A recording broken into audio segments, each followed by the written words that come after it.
तो हेलो दोस्तों, कैसे हैं आप लोग। मैं हूं अंकुर और स्वागत है आपका मेरे और आपके अपने चैनल कॉमिक बुक गाय पर। दोस्तों, आज की वीडियो में हम रिगोर की स्टोरी को कंटिन्यू करने जा रहे हैं। रिगोर एक लेजेंडरी सुपर सैयन है और वो वेजिटा का सौतेला भाई है और उससे बदला लेना चाहता है। ये है ड्रैगन बॉल न्यू एज की ओल्ड स्टोरी और इस कमाल की स्टोरी को लिखा है मलिक टोरिहाने ने। ड्रैगन बॉल न्यू एज के 2 वर्जन हैं और फिलहाल मैं इसके पुराने वाले वर्जन को कवर कर रहा हूँ, जो कि मलिक टोरिहाने ने काफ़ी सालों पहले लिखा था। उनसे जुड़े सारे लिंक आपको नीचे डिस्क्रिप्शन में मिल जाएंगे, तो जाइए और उन्हें अपना सपोर्ट दिखाइए।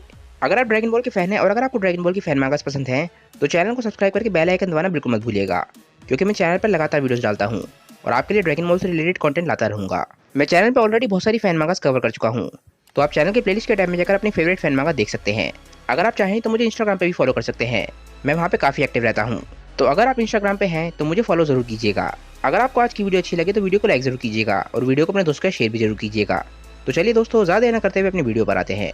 लास्ट वीडियो के एंड में हमने देखा कि पिकलो को उसकी ट्रेनिंग में काफ़ी दिक्कत आ रही होती है। डैंडे पिकलो को बुक ऑफ नामेक देता है ताकि उससे पिकलो की ट्रेनिंग में कुछ फ़ायदा हो सके।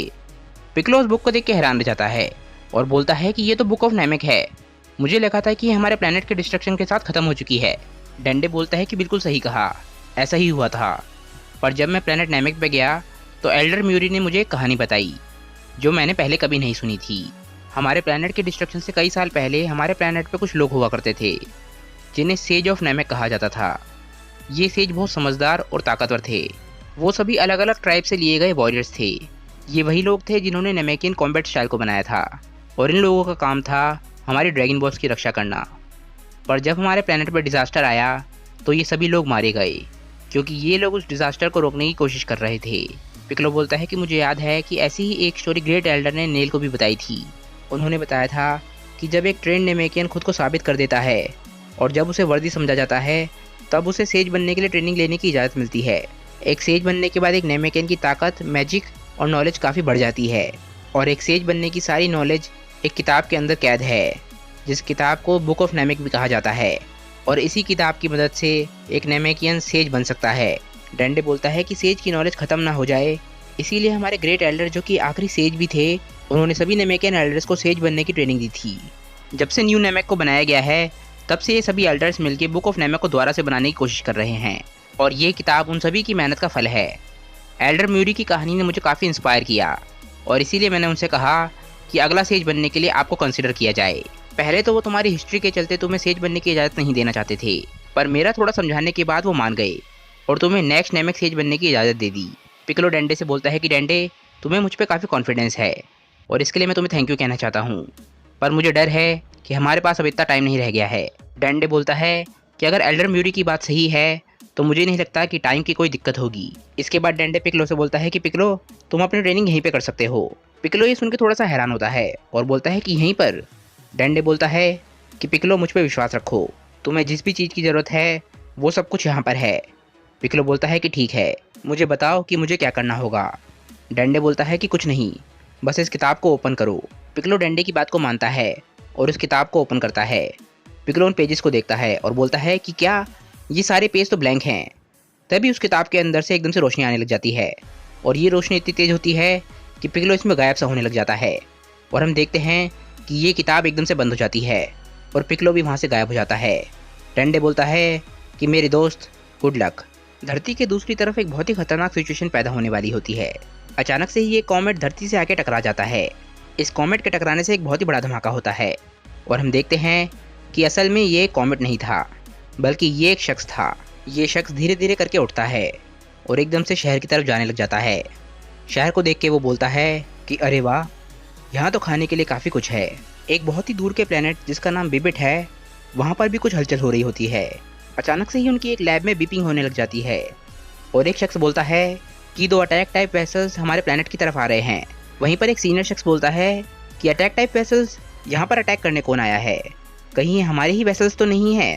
पहला शख्स बोलता है कि सर, ऐसा ही लग रहा है, लगता है वो हमारा ही वेसल है, वो लैंडिंग के सिग्नल्स दे रहा है, मैं उसे स्कैन करता हूँ। वो शख्स देख के हैरान रह जाता है कि ये सिग्नल्स किसी और के नहीं, रिगोर और सिपारी की शिप से आ रहे हैं। वो एकदम से अनाउंसमेंट करता है कि लैंडिंग डेक के पास जो भी है वो ध्यान दे, लॉर्ड रिगोर और मिस्टर सिपारी आ रहे हैं, उन्हें रिसीव करने की तैयारी जल्द से जल्द की जाए। तभी रिगोर और सिपारी की शिप एकदम से लैंड करती है और सभी बोलते हैं कि वो लोग आ गए हैं। वो सभी लोग एकदम से शिप के पास जाते हैं और वो सभी देख के हैरान रह जाते हैं कि रिगोर बहुत बुरी हालत में होता है। रिगोर अभी भी वेजिटा का नाम ले रहा होता है। अब रिगोर का गुस्सा वेजिटा पे और ज़्यादा बढ़ चुका है, क्योंकि एक तो उसने उसकी मॉम को मारा था और दूसरा वेजिटा की वजह से रिगोर अपनी ज़िंदगी में पहली बारी किसी से हारा है। कुछ समय बाद हम देखते हैं कि रिगोर और सिपारी शिप से बाहर आ चुके हैं और अब रिगोर की बॉडी को हील करने के लिए रिकवरी चेंबर में डाला हुआ है। सिपारी के साथ एक साइंटिस्ट खड़ा होता है और सिपारी बोलती है कि कुकुरा, मुझे रिगोर की हालत के बारे में बताओ, क्या वो तुम्हारे हिसाब से ठीक हो पाएगा? कुकुरा बोलता है कि मिस्टर सिपारी, मैं अगर आपको सच बताऊं तो अगर आपने रिगोर को हाइपर स्लीप में ना डाला होता तो शायद वो इस ट्रिप पे सर्वाइव भी ना कर पाता। उसकी बॉडी में हर एक हड्डी टूटी हुई है और उसके मसल्स पे बहुत ज़्यादा स्ट्रेन आ चुका है और उसकी ट्रांसफॉर्मेशन की फोर्स की वजह से उसकी इंटरनल इंजरीज भी बहुत ज़्यादा हो चुकी हैं। अगर इस वक्त रिगोर की जगह कोई और होता तो शायद वो अभी तक ज़िंदा भी ना होता। सिपारी बोलती है, तो तुम्हारे हिसाब से रिगोर को रिकवर होने में कितना समय लगेगा? कुकुरा बोलता है कि सच बताऊं तो ये मेरे लिए कहना बहुत मुश्किल है। ये बात अच्छी है कि रिगोर बहुत ज़्यादा टफ है। उसकी ये बात देखते हुए और ये देखते हुए कि हम उसे बेस्ट ट्रीटमेंट देंगे तो मेरे हिसाब से वो 1 महीने में ठीक हो जाएगा। ज़्यादा से ज़्यादा उसे 2 महीने लगेंगे पूरी तरीके से ठीक होने में। सिपारी ये सुन के थोड़ा सा निराश होती है और बोलती है कि थैंक यू कुकुरा, जैसे ही रिगोर की कंडीशन में कोई चेंज आए तो मुझे आके ज़रूर बताना। कुकुरा बोलता है कि ज़रूर मिस्टर सिपारी। इसके बाद सिपारी वहाँ से चली जाती है और बोलती है कि 1 या 2 महीना कोई बात नहीं, ये इससे भी ज़्यादा बुरा हो सकता था।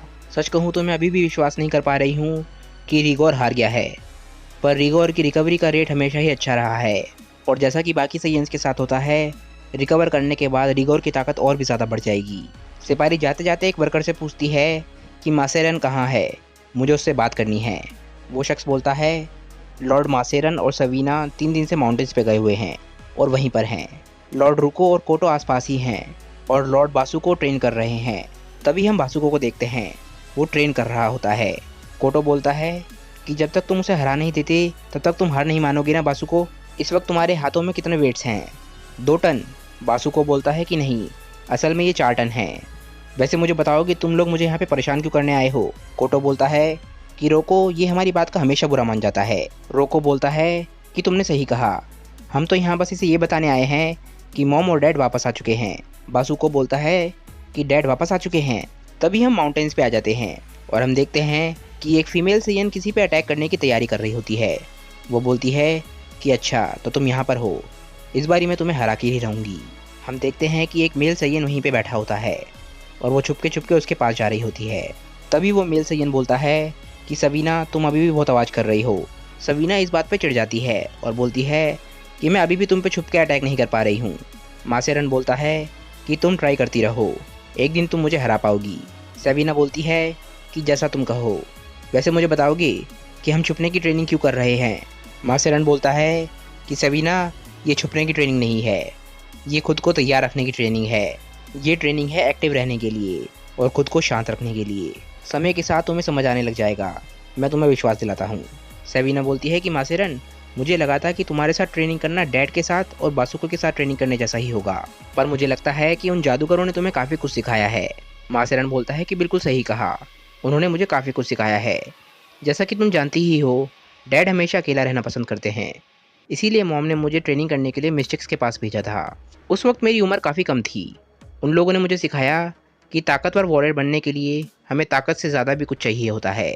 अगर हम सिर्फ अपनी बॉडी को ही ट्रेन करते रहेंगे और अपने माइंड को ट्रेन नहीं करेंगे तो ये ऐसे ही होगा जैसे कि हम एक मंदिर बना रहे हों और उसके नीचे की रेत बहती जा रही हो। सवीना बोलती है कि मुझे ये बताओ कि तुमने मुझे ही अपना स्टूडेंट क्यों बनाया?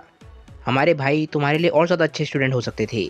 मासेरन बोलता है कि हमारे भाई लड़ाई करना बहुत ज़्यादा पसंद करते हैं और वो सिर्फ ताकतवर होना चाहते हैं, पर हमारे ट्रेनिंग के तरीके के हिसाब से हमें हर चीज़ का ध्यान रखना होता है। हमारी ट्रेनिंग इस बारे में है कि हम खोकर भी कितना कुछ पा सकते हैं। तुम हमारे भाइयों से हमेशा से ही अलग रही हो, तुम खुद को कंट्रोल कर सकती हो और देख सकती हो कि तुम क्या कर रही हो और यही तुम्हारे पोटेंशियल को अनलॉक करने की चाबी बनेगा। सवीना बोलती है कि खोकर पाने का क्या मतलब है? मासेरन बोलता है कि मैं जानता हूँ कि ये बहुत ज़्यादा इलॉजिकल लग रहा होगा, पर ये सच है। असली ताकत को पाने का तरीका यही है कि तुम हर चीज़ को छोड़ दो। जब हम ऐसा करते हैं तो हमारा पोटेंशियल लिमिटलेस हो जाता है और मैं ये तुम्हारे अंदर देख सकता हूँ, पर ये ज़्यादा इम्पॉर्टेंट है कि वो पोटेंशियल तुम्हारे को खुद के अंदर दिखता है या नहीं। सवीना बोलती है कि मैं खुद के अंदर देखूँ। तभी वहाँ पर एक रोबोट आ जाता है और सवीना बोलती है कि देखो, ये तो एक कम्युनिकेशन बॉट है, मासेरन बोलता है कि ये यहाँ पर क्यों आया है। उस रोबोट के अंदर से आवाज़ आती है कि लॉर्ड मासेरन, मिस सवीना, मैं काकुरा हूँ और मैं मेडिकल बे से बोल रहा हूँ।